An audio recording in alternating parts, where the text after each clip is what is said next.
20 horas 18 minutitos ya transcurrieron de este martes 3 de marzo. Recordamos a la audiencia que además de escucharnos por el dial de Radio Sudamericana 100.3, también nos pueden seguir en vivo por el canal de YouTube del programa Dialogando con Liliana Romero. De esta forma nos pueden encontrar en YouTube o buscándonos así con el @ Dialogando con Liliana Romero. De esa manera nos encuentran más fácil. Bueno, cambiamos de tema. Vamos a hablar de hidrovía, como llamamos habitualmente, aunque en realidad el nombre es Vía Navegable Troncal de los ríos Paraná y de La Plata. El año pasado ya tratamos este tema, ¿no? Sobre el proceso de licitación y de concesión de la hidrovía. Nosotros es un tema que nos toca muy pero muy de cerca, como suelo decir. Basta con que nos paremos en la costanera correntina o nos sentemos mirando al río y vamos a ver pasar esos barcos yendo y viniendo por el río Paraná y los vemos pasar nomás, ¿no? Ya el año pasado tratamos este tema con el máster en Derecho Ambiental y especialista en Derecho Administrativo con Homero Máximo Bibiloni, que además fue secretario de Ambiente y Desarrollo Sustentable de la Nación, a quien lo tenemos nuevamente en contacto telefónico. Homero, ¿qué tal? ¿Cómo le va? Buenas noches. Buenas noches, Liliana. Un gusto, como siempre, retomar el contacto con ustedes, con la radio, con tu programa y con los y las correntinas que nos escuchan a esta hora. Bueno, muchas gracias. El placer también es nuestro. Para dar continuidad al tema que lo empezamos a abordar el año pasado con usted, Homero, ¿cuál es la situación actual en relación a este proceso de licitación con, bueno, la vía navegable troncal, como nosotros comúnmente llamamos hidrovía? Claro, bueno, no hay que hablar más de hidrovía en un sentido, lo que pasa es de rápida identificación, porque era el nombre de una sociedad anónima que fue la concesionaria durante muchísimos años, porque hubo sucesivas prórrogas. Fue desde la época de las privatizaciones que esta gente se había entronizado en la vía navegable troncal. Te podría decir a manera de resumen que la situación se ha empeorado gravemente, porque el año pasado estábamos hablando de una situación potencial y ahora estamos hablando de una situación consumada, porque el viernes pasado me dio la licitación para el dragado y el balizamiento por 30 años y realmente yo, que me he dedicado mucho tiempo al derecho administrativo, a la construcción, a las cuestiones de concesiones en el marco de contrataciones públicas y de lo ambiental, jamás he visto una cantidad mayor de incumplimientos y barbaridades que intencionalmente están puestas en un pliego. Acá nadie puede pensar que hay errores, sino que hay una estrategia de diseño de un pliego que podemos detallar la cantidad de incumplimientos constitucionales, normativos, técnicos que tiene, que es un enorme negocio para unos pocos. Entonces, en el proceso de licitación, ¿ya se abrió entonces, ya se licitó? Sí, en realidad se abrió la licitación donde hay distintas etapas de evaluación. Pero yo te puedo decir, cuando hay un pliego que vos diseñás con precios a la suba, porque acá están con la idea de ofertas más convenientes, tiran los precios para arriba. Es decir, es insólito, mientras en todas las licitaciones el precio más conveniente para los usuarios futuros, que son todos los productores, todos los transportistas, es a la baja, acá te ponen un precio de techo muy alto que es altamente rentable y descalifican todo aquel que quiera competir con precios eficaces y eficientes porque tienen equipos amortizados, porque hacen mejor las cosas. Entonces, esta es una licitación donde todo el riesgo lo van a asumir, no el concesionario, que es lo usual, que para eso va a cobrar un peaje, sino lo van a asumir los usuarios directos o indirectos de la vía navegable troncal y seguramente en algún punto, porque en esto el diseño está pensado así, el erario público, porque va a haber cuestiones de distorsión donde hay una renegociación posible por parte del concesionario, y sabemos que cuando eso pasa, los platos rotos siempre los paga el Estado Nacional. Entonces, acá yo podría decir con absoluta convicción que los problemas que se van a venir, y puedo acotar por qué se van a venir gravísimos problemas, lo van a pagar aquellos que tengan que transportar carga, es decir, los usuarios, y el Estado Nacional, porque va a poner plata para que eso no se caiga. Te digo así rápidamente incumplimientos groseros. Artículo 41 de la Constitución Nacional, que es una especie de repertorio de manual de gestión ambiental. Artículo 42, porque si es obra pública tiene que haber impacto ambiental, y si es servicio público, cuestión que está muy gris en esta licitación, debe haber marco regulatorio, y el artículo 42 nos habla de calidad de los servicios. El cumplimiento de tratados internacionales violan, por ejemplo, cuestiones que tienen que ver con el tratado de la Comisión de Administración del Río de la Plata, violan los artículos 124 del federalismo, porque, por ejemplo, hay un convenio de sustentabilidad del Delta del Paraná entre Ríos, Santa Fe y Buenos Aires, que es ignorado, y es un tratado interprovincial.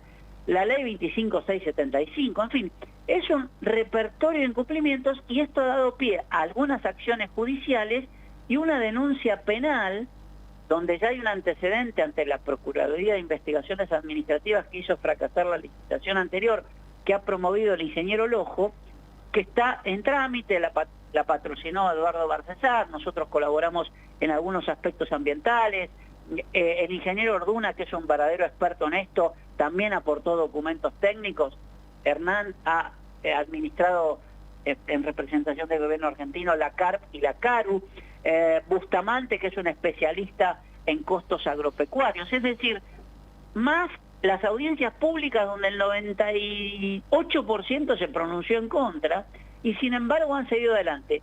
Y Lojo es el presidente del Consejo Portuario Argentino y expresidente del Puerto de La Plata, y denunció en cada instancia que esto fue sucediendo, que no era la vía aconsejable, que faltaban cuestiones, y lo hizo antes, durante y después, tanto en la primera licitación, como en la audiencia pública de escenografía ambiental, como en la convocatoria análisis de pliego, como en la previa a la apertura de estos pliegos. Entonces, hay una coherencia en algunos actores y una incoherencia pública que realmente me sorprende. Homero, a ver, traducido todo esto que nos está diciendo en un castellano básico para que entienda el común de la audiencia. Primero ubíquenos cómo llegamos a este estado de situación, y cuando hablamos mal decimos hidrovía, o cuando hablamos de este proceso de concesión, de licitación de la vía troncal navegable de los ríos Paraná y de La Plata, concretamente, a ver, ¿a qué nos estamos refiriendo? Bueno, nos estamos refiriendo primero a un pliego que en realidad direcciona a un negocio fenomenal para el que gane. Pero no explicar lo que es el proceso de licitación, los pliegos, la concesión, sino qué es la vía troncal, para qué sirve, de qué estamos hablando en el fondo de la cuestión. Que es el Paraná y el Río de la Plata, se va el 80% de las exportaciones de Argentina. Nada más ni nada menos. Hay un fenomenal volumen granario que se transporta desde allí, y otras cargas que vienen del norte, inclusive el transporte de muchas cuestiones que seguramente Brasil va a incrementar, y la idea es que esa vía troncal, que es un ecosistema fluvial, digamos, interconectado entre el Paraná y el Río de la Plata, quieren adecuar los ríos a barcos de mayor porte, profundizando el calado, es decir, quitando lecho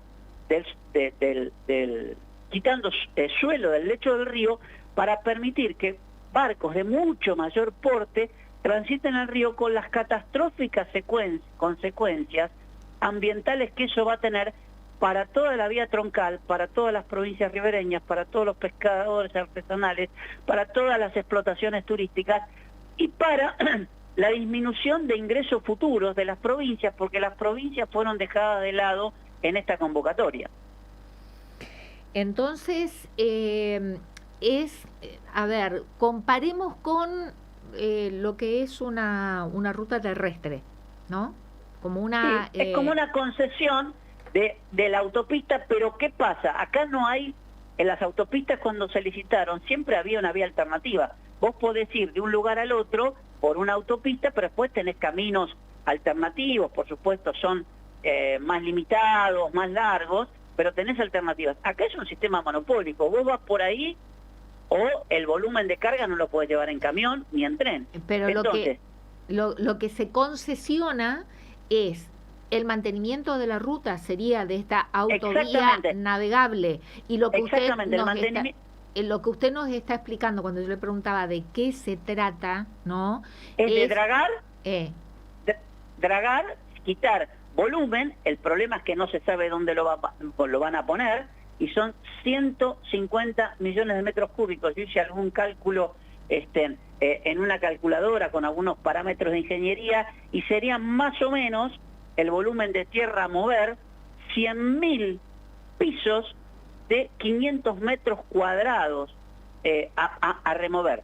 Y además eso va a tener una retribución a quien de alguna manera hace esa tarea, y que además se va a ocupar del balizamiento, es decir, de poner las señales para que los barcos vayan por aquel lugar donde no queden encallados ni varados, porque van a estar las mejores profundidades del curso del Paraná. Entonces, perdón, y en este proceso de licitación, ¿está estipulado profundizar el calado del canal navegable de los ríos Paraná y de la Plata? ¿Eso está contemplado?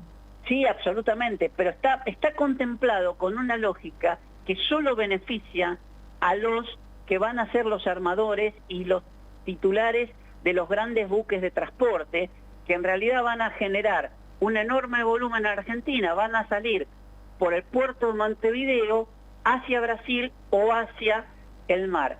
Porque además esto obstruye, en términos de competitividad nacional, obstruye la posibilidad que la provincia de Buenos Aires realice el canal Magdalena, que sería un canal más corto de acceso al mar, más barato porque no es de un dragado intensivo como otras áreas del Río de la Plata, porque precisamente tiene un suelo muy diferente a otras zonas donde hay mucha acumulación de limo, y además, porque esto también está dicho en la denuncia penal por violación de deberes de funcionario público y por abuso de poder, al favorecer unilateralmente a otro Estado, que no es el argentino, cabría también la posibilidad de imputar un delito de traición a la patria. Es decir, es realmente, Liliana, uno lo dice muy rápido, pero esto está todo documentado, es realmente una cosa gravísima que se está consumando para un negocio para unos pocos.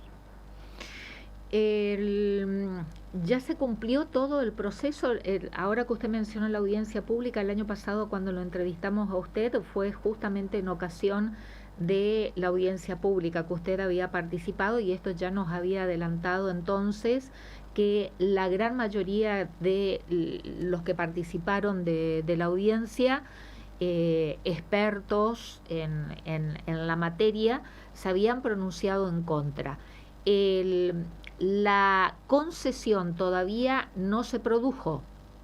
No, porque tiene que haber estas cuestiones, hay demandas, podría mediar, ya hubo un rechazo de una cautelar, pero podría surgir de otra cautelar, o en esta denuncia penal, en la medida que se pidan informes con la celeridad necesaria, podría existir situaciones que ameritaran detener este proceso descabellado de licitación, de dragado y balizamiento, porque no hay ningún estudio ambiental de la cuenca, no hay líneas de base para comparar, no hay evaluación de riesgo, no hay evaluación del cambio climático en la incidencia de lo que sería el caudal ecológico del río. Pensemos que el Paraná hace unos pocos años estaba casi seco. Entonces, ¿cómo vos no vas a incorporar una licitación, modelizaciones de lo que puede pasar con el clima y cómo se va a manejar la cuenca? Aguas arriba, desde Brasil para abajo, para sostener la razonabilidad de esto. Muchos ríos europeos no llegan al calado que en algunos casos va a ir, te digo un número redondo, de 25, es un poco menos, a 44 pies. Es decir, casi un 50% más de profundidad, que es realmente un disparate. ¿Y porque en qué se es basaron? favorecer los grandes barcos. ¿Y en qué se basaron justamente para determinar mayor profundidad? El negocio granario, el negocio de salir por Uruguay y determinar cargas en otros puertos ya de ultramar, básicamente va a ser Brasil, porque generalmente todo eso va para el norte. Entonces, bueno, pero, es un negocio de escala de grandes barcos. Claro, pero amparados en algún tipo de estudio que determine, No, que aconseje, no, como usted dijo, de 30 vayamos a 44 en la profundidad del calado, por decir algún número. Es el mercado que dice, esta es mi escala ideal de negocios, y los exportadores, digamos, son todos privados, es decir, recordemos necesito que barcos Paraná, de mayor calado para transportar mayor cantidad de granos, por ejemplo. Exactamente. Los que ya no van a transitar más por el canal de Panamá y otros canales, porque quedan chicos, digamos, pero son gigantes para acá, entonces tienen un recicle, vienen para estos lados y van a aportar esa escala de barcos gigantes, pero que van a dañar de manera irreversible el río Paraná. Es decir, yo creo que uno lo dice y yo medio se me pone la piel de gallina, porque es gravísimo. Tamaño río, tamaña belleza, tamaña biodiversidad, sí, recurso por natural. Un negocio de unos pocos, lo van a destruir. O sea, se destruye, por ejemplo, afectaría la fauna ictícola, la vegetación. Pero, ni hablar, cuando vos pasás una draga por el fondo, y después tirás tierra, el refulado, perdón, técnicamente no lo dije muy bien, es decir, el refulado, aplastás vida, matás lo que hay, y cuando lo movés y lo tirás, cuando le tirás tamaño, volumen de refulado, volvés a hacer un daño a lo que es toda la vida y la biodiversidad que tiene un río. Y además, como no hay estudios ni de las profundidades reales que se llaman batimetrías, no hay evaluación de impacto singular, no hay evaluación acumulada, no hay evaluación de riesgo, no hay evaluación ambiental estratégica, todos estudios básicos que hay que tener antes de lanzar esto, pero como no los tenían, por eso fue una escenografía, el tema ambiental previo, para decir, ya lo ambiental lo tenemos cubierto. Mentira. Perdón, Homero, hagamos un punto ahí. Todos estos estudios que usted acaba de mencionar, ¿se exigen en alguna legislación que nosotros tenemos en la normativa vigente? Por ejemplo, el artículo 42, 42 de la Constitución, 25, 675, Ley de Presupuestos Mínimos Ambientales. Y todo eso es clarísimo. Se está vulnerando. Las obras públicas, evaluación de impacto, y los servicios públicos, marco regulador. Sea uno u otro, porque hay toda una polémica en donde ellos quisieron transformar esto entre gallos y medianoches con un decreto de necesidad de urgencia. No hay nada de todo esto, no hay ningún documento integral. Son estudios viejos, adaptados, de hidrovía. Cuando estos hoy en día, vos en materia ambiental, los estudios tienen que ser actualizados, porque el ambiente ha evolucionado y evoluciona a una velocidad que no podés tener estudios hace 30 años y darlos por válidos. Las violaciones a el cumplimiento de la normativa vigente que rige en la materia en nuestro país es lo que promueve esta denuncia penal que usted nos dijo. Exactamente. Por violación de deberes de funcionario público, abuso de poder y este tema que la Constitución permite, al favorecer a un Estado extranjero, de traición a la patria. Es increíble, porque es un catálogo de incumplimientos normativos. Bueno, ahora, si es tan grotesco el incumplimiento de la normativa vigente, si es tan grotesco la falta de estudios que deben realizarse, imaginamos que esto en la justicia, el juez... Bueno, la justicia no se caracteriza en Argentina por estar en un alto estándar de ecuanimidad ni valentía. Es decir, ¿esto compete a la justicia federal, Homero? Claro, la justicia federal de alguna manera va a los ritmos en general del poder. Esto está visto, se paran expedientes, se aceleran expedientes, se toman denuncias, se hace sistemas. ¿Cuándo fue presentada esta denuncia? Pero esto fue ante la Procuraduría de Investigaciones Administrativas de Naturaleza Penal, que le tiene que dar curso, tiene que dar traslado. Esto fue presentado este lunes que pasó, no el anterior. En febrero. Entonces, ya lo han tenido al ojo, lo han citado, el ingeniero Lojo ha dado argumentos. El denunciante. ¿Y contra quiénes es la denuncia? Contra Iñaki Ricigol, que es el titular de Vías Navegables, el ministro Caputo, que es el superior ministerial, e inclusive alcanzaría al presidente, porque nada de esto, por la cantidad de denuncias previas que han existido, puede pasar desapercibido para nadie, digamos. Bueno, esto no. ¿Cuántos oferentes hubieron? Tres. Pero todavía no se le adjudicó a ninguno, ¿o sí? No, falta un tiempo, pero en todo la administración pública quiere ir muy rápido, quiere bajar el martillo para generar derechos adquiridos y que esto sea irreversible. Es una concesión de 30 años en estas condiciones, realmente. ¿Y los oferentes de qué capitales son? ¿Nacionales? Son 2 belgas y 1 brasileño. ¿Hidrovía pertenecía, no era belga también? ¿Cómo? Hidrovía. Hidrovía era una asociación argentino extranjero, pero dos oferentes muy importantes son estas dos dragadoras belgas son dragadoras de enorme tamaño, y es curioso que otras dos, que es Vanord y Boskalis, no se presentaron. Cuando vos tenés precios tan altos, digamos, uno no quiere ser mal pensado, pero la rentabilidad da para mucho, y además desplazaron con esta cuestión del menor precio que no podían a los chinos, que son más competitivos, tienen valores muy buenos, pero quedan desplazados, porque además hay un organismo evaluador que es una oficina de Estados Unidos, la OFCA. ¿Y qué tiene que ver Estados Unidos con la vía troncal navegable del río Paraná? Pero con el gobierno argentino sí, es para evaluar determinadas conductas o posibles y que no estén en el registro de ellos.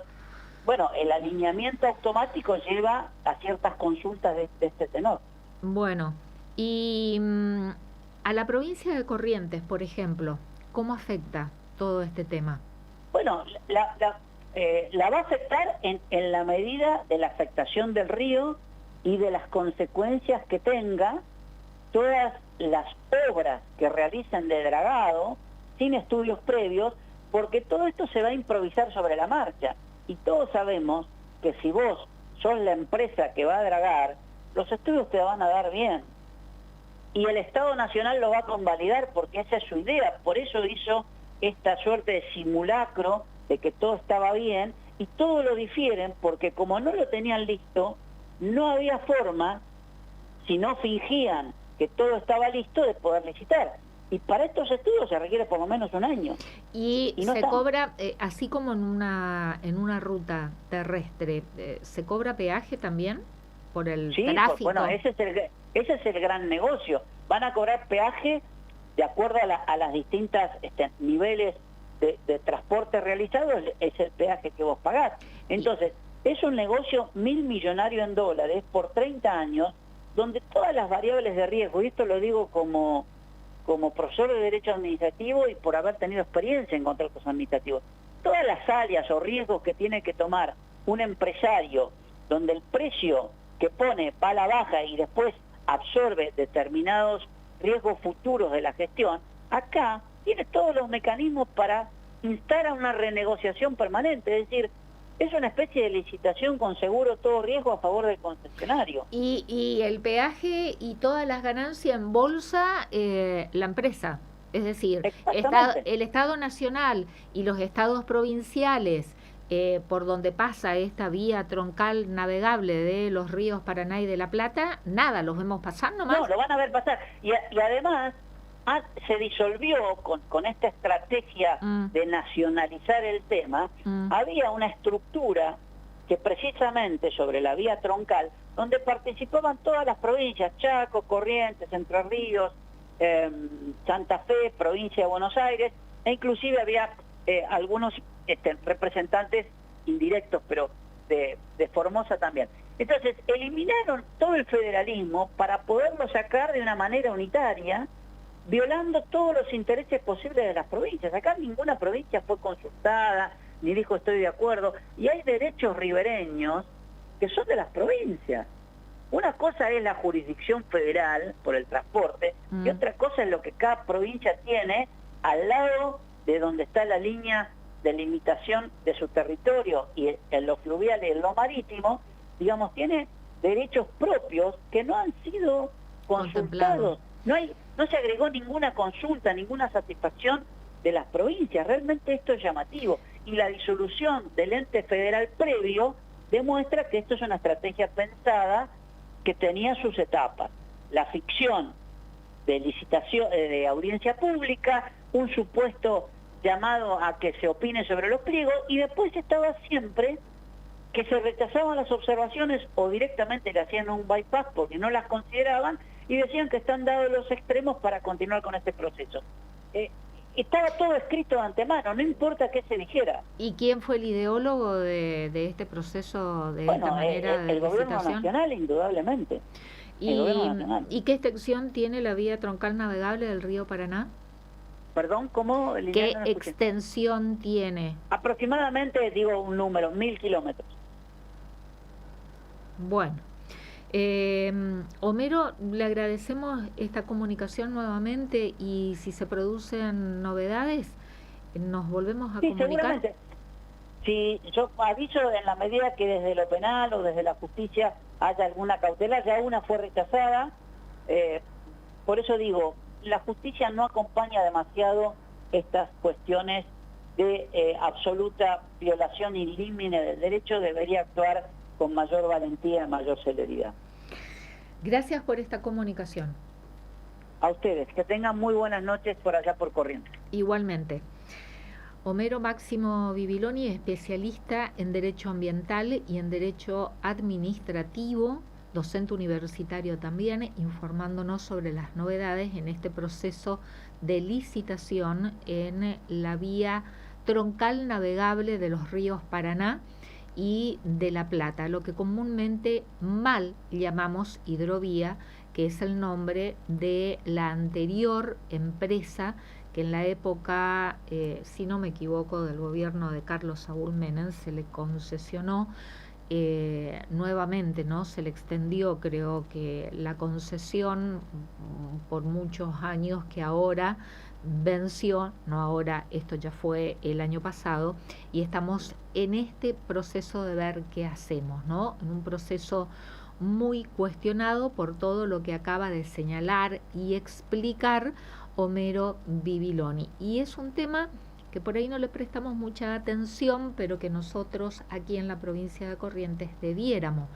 prestar atención, ¿no? Por nuestro río Paraná, y porque por cómo afectaría el recurso natural del río, su vegetación, su fauna, si realmente se draga de la manera en que están proponiendo hacerlo, y además porque vamos a seguir mirando pasar estos barcos con todo tipo de que trasladan todo tipo de productos y de producción, ¿no? Nos paramos o sentamos en algún banco o bajamos a la arena en las hermosas playas de la ciudad de Corrientes, y estando media hora, 40 minutos, ustedes van a ver el tráfico que hay sobre nuestro río Paraná. Tema más que importante el que acabamos de tratar.